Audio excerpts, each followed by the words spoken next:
반갑습니다. 넥스트먼입니다. 이번에 할 종목은 SM이고요.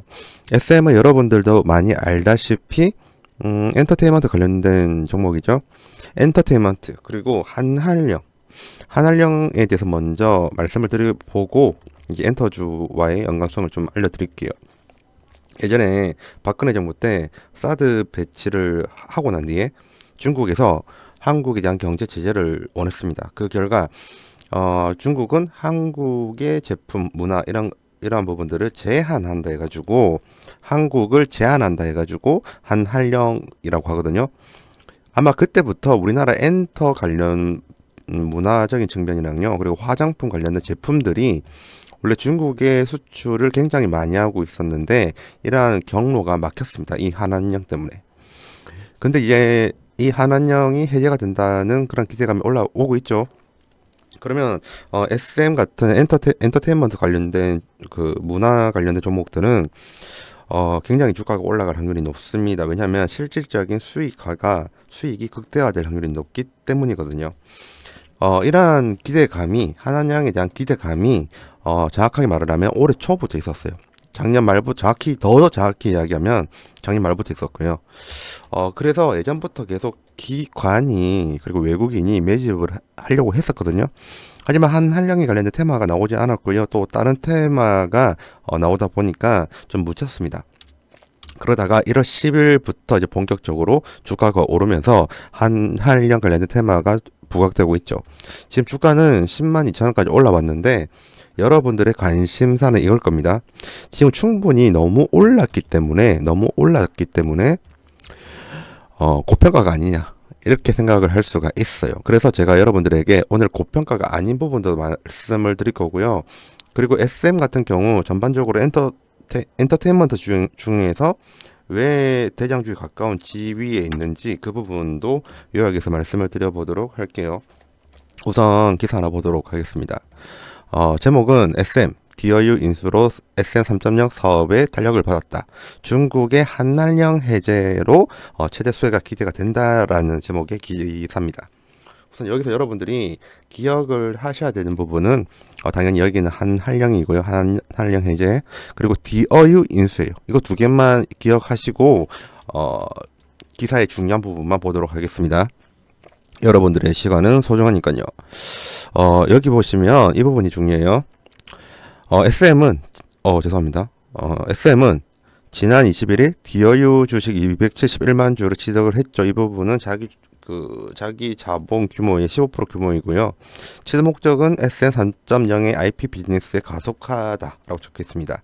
여기는 IP는 지식 재산권을 말을 하는 거고요.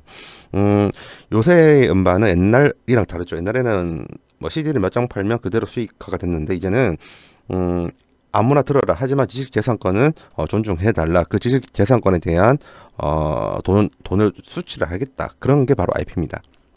SM이 3.0 세대로 IP 비즈니스를 지금 새로운 사업 구조, 그러니까 수익 구조로 지금 준비를 하고 있고요. 그런 수익 구조를 준비를 하는 데 있어서 DOU를 함께 이제 포섭을 해가지고 진행해 나가겠다라는 점입니다. 중요한 것은 SM이 DOU를 인수를 하려고 하고 있고 거의 인수가 다 됐다 이죠. 그럼 이 부분이 왜 한한령에 도움이 되냐면요. 그 부분은 밑에 있습니다. 좀 내리도록 할게요.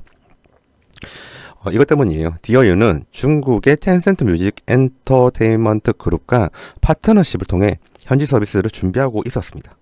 중요하죠. 왜냐하면 한한령이 해제가 된다고 하면 중국의 현지 유통업체와 이미 계약이 맺어 있기 때문에 다른 업체보다 더 빠르게 중국 시장을 점유할 수 있는 그런 이점이 있다는 말이죠. TME가 바로 방금 봤던 이 중국 텐센트 뮤직 엔터테인먼트 그룹의 약자인데 TME는 QQ뮤직, 쿠거뮤직 등을 중국 최대의 온라인 음악 플랫폼을 운영하고 있습니다. 그래서 DOU의 아티스트들이 만약에 노래를 작곡하고 작사하고 노래를 만들었잖아요. 그러면 그 노래를 이 텐센트 뮤직 엔터테인먼트 그룹에서 바로 중국 인민들에게 줍니다. 그 인민들의 숫자는 1억 명이 넘고요. 그래서 지금 DOU를 인수를 한 겁니다. 한마디로 중국 시장 진출에 있어서 SM이 보다 더 적극적으로 하기 위해서 DOU를 인수를 했고 DOU는 그만한 힘이 있는 회사다 이렇게 보면 돼요. 그리고 추가적으로 보면 SM 자체도 힘이 굉장히 크죠. 이 부분을 보면 돼요. 특히 SM은 주요 연예 기획사 가운데 가장 오랜 업력의 중국 공연 개최 경험, 이 경험 무시 못합니다. 어느 회사든 경험이 있고 없고 차이는 굉장히 커요. 하지만 SM은 이러한 경험이 우리나라에서 독보적으로 많다. 이게 중요하죠. 그리고 네트워크까지 가지고 있습니다. 지금 SM 자체도 중국 시장에 진출하는데 필요한 인맥과 네트워크와 경험이 다 있는데 거기에 이제 DOU의 인맥이랑 유통까지 가지게 되었다는 거죠. 그러면 한한량이 해제된다고 하면 중국에 진출하는 SM의 속도는 타 기업보다 빠를 수밖에 없습니다. 그래서 제가 오늘 SM을 여러분들에게 알려드리는 거고요. 이렇게 보면 누가 봐도 SM이 한한량이 해제가 된다고 하면 확실하게 중국 시장 선점이 빨라지겠다 이런 게 눈에 보이죠. 이러한 부분들을 알고 나서 한번 차트와 수급을 좀 보도록 할게요. 우선은 수급을 보도록 하겠습니다. 수급입니다. 한 달 기준으로 본다고 하면 지금 SM의 수급은 외국인은 들어오지 않았습니다. 외국인은 없고요. 그리고 하지만 기관이 지금 매집을 하고 있어요. 엄청 했죠. 중간에 한번 이제 나간 적은 있습니다. 중간에 이제 기관 같은 경우에는 엔터테인먼트 한 군데만 투자를 하지 않죠. 반도체도 있고요. 2차 전지도 있고 로봇도 있으니까 거기에 물량을 맞추다 보니까 중간중간에 익절을 시킨다든지 아니면 타 섹터의 물량을 확보하기 위해서 잠시 빼는 경우가 있어요. 그런 뺐던 애들은 딱 봐도 사모펀드였죠. 이거는 참조용으로만 보시면 되고요. 전반적으로 본다고 하면 기관은 매집을 했습니다. 기관이 매집을 했다. 이게 제일 중요해요. 왜냐면 보세요 여러분들. 작년 12월부터요. 작년 12월부터 올해 2월까지입니다. 이 3개월 동안 주가가 급등을 한 종목들이 있는데 급등 종목이에요. 이 중에서 80에서 90%의 비율로 이거 다 계산해 봤거든요. 거짓말 안 치고 이렇게 기관이 매집을 한 종목들이 다 올랐습니다. 그 이유가 뭐냐면 기관이 예치금이 제일 많거든요. 예치금이 이게 제일 중요해요. 외국인 같은 경우에는 예치금이 현재 없어요. 보세요. 외국인은 지금 한국 시장에서 이제 현물이 있고 선물이 있습니다. 이렇게 있으면 선물 쪽으로 그 현금을 다 꼬라박았어요. 선물 쪽이요. 선물 쪽으로 현금 받았고 현물 쪽으로는 그렇게 많이 안 들어왔습니다. 예치금도 없었고요. 그게 다 플러스 해가지고 외국인 같은 경우에는 12월 1월 작년 12월이나 올해 1월 기존에 가지고 있던 예치금을 다 자기들이 있는 북미 시장으로 다 옮겼습니다. 그래서 예치금이 없어요. 예치금을 쉽게 설명을 드릴게요. 예치금이 많다는 것은 총알이 많다는 겁니다. 총알이 많다. 근데 기존에 총알이 많았던 외국인들이 총알을 지그들 스스로 없앴어요. 우리 국내 시장에서요. 그래서 해당 종목 혹은 해당 섹터의 주가를 결정짓는 것은 작년이나 재작년 같은 경우에는 외국인이었는데 이제는 총알이 많은 예치금이 많은 기관이 된 거죠. 그래서 작년 12월부터 올해 2월까지 급등하는 종목들은 대부분 거의 90%의 확률로 기관이 매집을 했던 겁니다. 그래서 지금 SM의 수급 중에서 기관이 매집을 하는 게 제일 중요해요.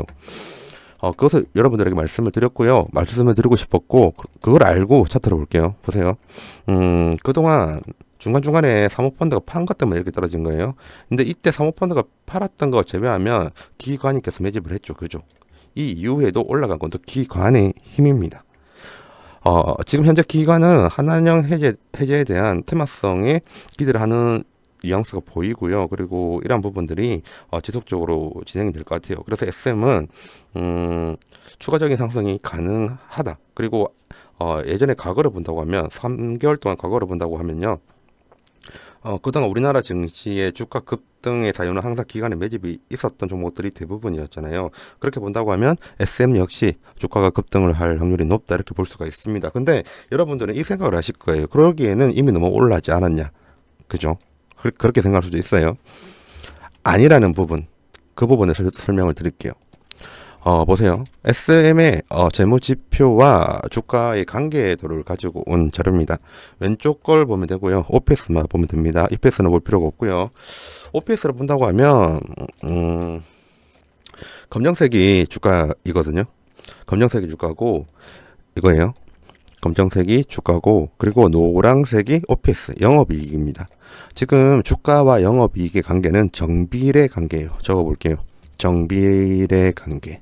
이 정비례 관계가 어떠한 식으로 정비례 관계냐면 주가가 선행을 하든 혹은 주가가 후행을 하든 정비례 관계라는 거거든요. 한번 제대로 볼게요.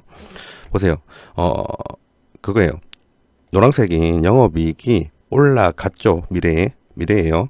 미래라고 해볼게요. 근데 그 이전에 주가가 선행을 해서 올라갔습니다. 왜냐하면 외국인과 기관 같은 경우에는 귀신같이 이 회사가 미래의 영업이익이 올라갈 것을 알거든요. 브랜드를 모아놓으면 이런 거 가능합니다. 그래서 제가 미래라고 한 거예요. 미래에 영업이익이 급등할 것을 아니까 그 전에 미래 주가가 급등을 한 거예요. 그리고 이때는 거의 비슷하게 갔죠. 영업이익이 하락할 것처럼 보이니까 주가 역시 하락을 했고요. 그리고 이번에는 주가가 후행으로 따라갑니다. 영업이익이 다시 한 번 더 급등을 하니까 주가가 후행으로 따라오죠. 맞죠? 이거 노란색이 좀 가려져 있는데 이래 갑니다. 이런 식으로 가요. 이런 식으로. 예. 그렇기 때문에 주가가 후행적으로 영업이익을 따라서 올라갑니다. 그리고 그 다음에 주가가 선행적으로 떨어지죠. 맞죠? 영업이익이 떨어질 것이라는 것을 귀신같이 하니까 그 이전에 떨어졌던 거예요. 그리고 그 다음에 지금 주가가 올라가고 있습니다. 왜냐하면 영업이익이 올라갈 거라고 믿기 때문이겠죠. 그러면 2025년도, 2026년도에 SM의 영업이익이 확실히 급등된다는 거 말면 주가는 확실히 따라온다는 말이죠. 그죠? 그래서 2025년도와 2026년도에 영업이익을 보는 게 중요합니다. 볼까요? 컨센서스가 나왔어요. 영업이익만 보면 되겠죠. 왜냐하면 주가는 영업이익을 따라가니까요. 근데 어떠한 영업이익을 따라가냐? 바로 미래의 영업이익을 따라가죠. 그죠? 다시 해볼게요. 주가는 미래의 영업이익을 따라간다. 근데 이제 다른 종목은 이거 적용하면 안 돼요. 방금은 OPS와 주가와의 관계가 일치가 됐기 때문에 했던 거잖아요. 이거 조심하셔야 됩니다. 회사마다 다릅니다. BPS랑 주가가 맞는 회사가 있고요. SPS랑 맞는 게 있고 EPS랑 맞는 게 있고 그 외에도 OCFPS라는 게 있고 FCFPS라는 게 있습니다. 각각 회사마다 종목마다 다릅니다. 주가가 따라가는 게. 이런 거는 구분을 하고 해야 되니까 무조건 OPS를 적용하시면 안 돼요. SM이 OPS와 주가의 관계가 정비례 관계니까 OPS만 보는 겁니다. 아시겠죠? 그렇게 보고 한번 진도 다시 계속 빼보도록 하겠습니다. 지금 우리에게 중요한 것은 영업이익이죠. 그리고 어떤 영업이익이냐? 바로 미래의 영업이익입니다. 그러면 미래의 영업이익이 앞으로 좋아질 건지 여부를 본다고 하면 작년이 2024년도보다 거의 2배 가까운 수치로 상승을 하고요. 그리고 2026년도 되면 역대 최고치의 영업이익을 찍게 됩니다. 그죠? 그럼 주가는 영업이익을 따라간다고 했죠? 어떤 영업이익이냐면 바로 미래의 영업이익입니다. 당연히 주가는 급등을 할 수밖에 없습니다. 그리고 제가 저희 회사 내부적으로 기업의 밸류에이션 측정을 하는 방식이 있습니다. 열 몇 개 있는데 거기서 가장 확률이 높은 게 2-3개 있거든요. 그것을 그렇게 구한다 하더라도 기업의 가치는 13만 7천 원 정도 나오더라고요. 그리고 제일 쉬운 방식으로 여러분들에게 좀 알려드릴게요. 방금 2026년도를 봤죠. 2026년도에 영업이익이 굉장히 높아진 것을 봤습니다. 그러면 PER 차트를 한번 보면서 비교를 해보는 거예요. 보세요. 2026년도 반기로 할게요. 좀 안정적으로 접근하기 위해서. 2026년도 반기로 본다고 하면 PER 33.6배수가 15만 7,618원입니다. 맞죠? 제가 왜 보라색인 33.6배수를 했냐면요. 이 파란색인 주가 보이죠? 이 파란색인 주가.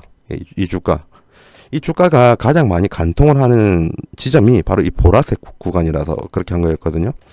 그래서 PER 혹은 PBR 밴드 차트 주가 회귀설로 접근한다고 하면 이 보라색 선에 올 확률이 높아요. 그 보라색 선은 2026년도 반기 기준으로 본다고 하면 한 15만 원 정도 나온다는 거고요. 그러면 지금의 주가는 10만 원 정도입니다. 그죠? 10만 원 정도이기 때문에 추가적으로 적을게요. 추가적으로 30 내지 50% 더 주가가 올라갈 여력이 있다는 겁니다. 그래서 지금의 10만 원 구간은 결코 고점이 아니라는 거죠. 이러한 부분은 여러분들에게 말하고 싶었고요. 지금 제가 여러분들에게 정확한 목표가는 말씀 못 드려요. 유튜브 얘기도 하고요. 유튜브에서 그런 거 말을 할 수는 없고, 만약에 이 SM에 대해서 본인이 가지고 계신 분이라든지 혹은 SM에 대해서 관심이 많으신 분들, 목표가 이런 거 알고 싶다 혹은 SM에 대한 정보와 인사이트가 필요하다 하시는 분들은 이쪽으로 연락을 주시면 됩니다. 010-2693-7757 이고요. SM이라고 문자 발송을 해주시면 됩니다. 전화하면 안 돼요. 전화 절대 하면 안 돼요. 전화하면 모릅니다, 저. 네, 문자 발송해 주시면 되고, 필요하신 분들은 언제든지 연락해 주세요.